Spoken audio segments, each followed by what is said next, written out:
Hello, hello! J'espère que vous allez bien.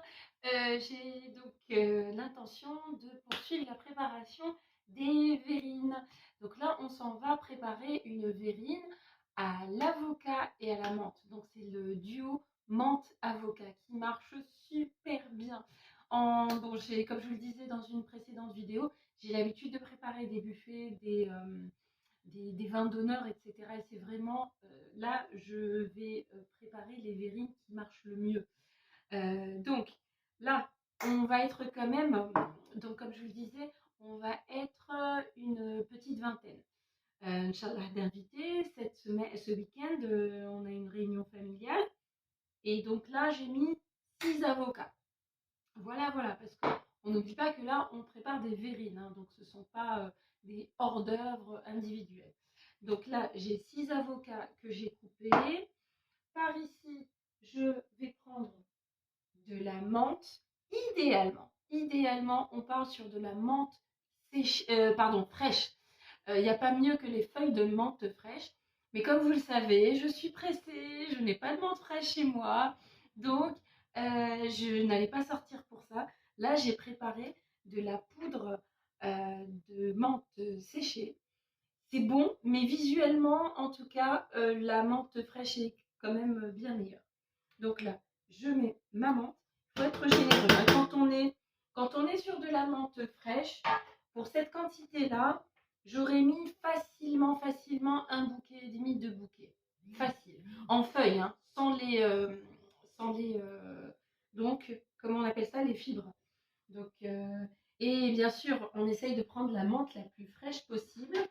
Ce que j'entends par fraîche, c'est-à-dire de cueillir, de faire cette recette le plus tôt possible dans la saison de la menthe.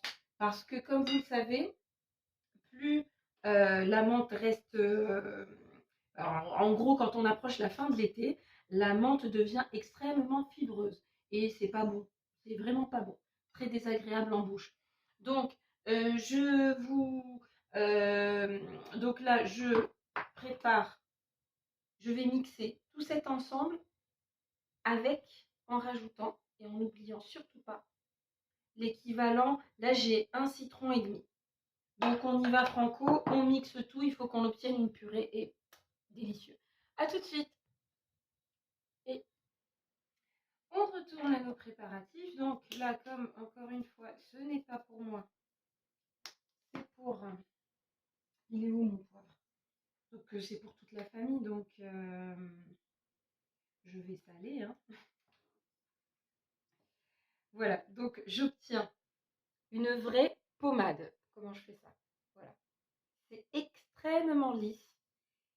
Et voilà, il faut ajuster le goût. L'ingrédient qui peut vraiment tout changer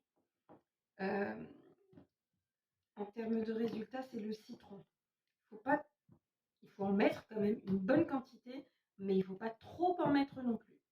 Donc là, moi, ce que je vais faire, c'est que je vais passer à l'étape que je préfère.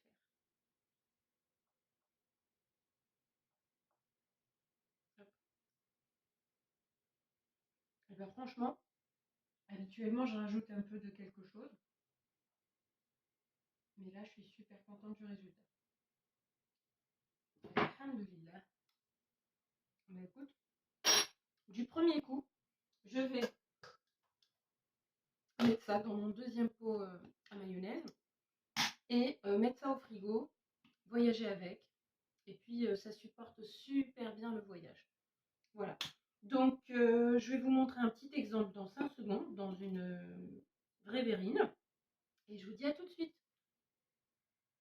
Maintenant, voici donc le résultat. Ma petite verrine. Hop.